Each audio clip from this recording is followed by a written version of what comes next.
Auchan annonce supprimer au moins 2000 postes et fermer une dizaine de magasins en France. Le groupe de grande distribution a annoncé un plan social de grande ampleur ce mardi, intitulé Plan de retour à la croissance en France.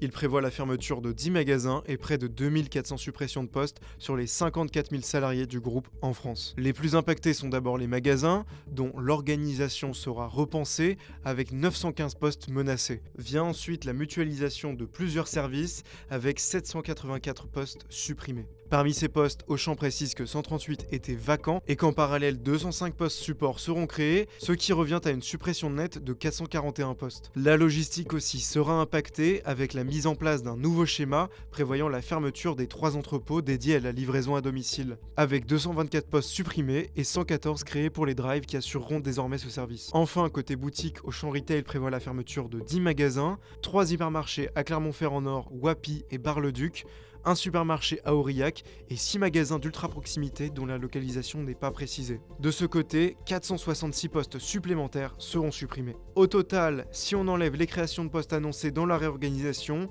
le bilan est porté à 2070 postes menacés de disparaître en France. Dans un communiqué publié mardi matin, Auchan Retail justifie cette politique dont le but est de baisser les coûts et simplifier l'organisation. L'enseigne assure qu'un plan de départ volontaire va être proposé aux salariés ainsi que des reclassements en interne ou externe. Pour autant, les syndicats ne sont pas du tout rassurés et dénoncent le résultat d'une suite de mauvaises décisions. On a changé de direction nationale maintes et maintes fois depuis plusieurs années, tous les ans ou tous les 18 mois. Il n'y a aucune stratégie dans la longueur qui est mise en place. Les intersyndicales se réuniront dès mardi soir pour décider des actions à venir. Interrogé par 20 minutes, un syndicaliste Force ouvrière a annoncé des grèves et des débrayages sans doute dès ce week-end.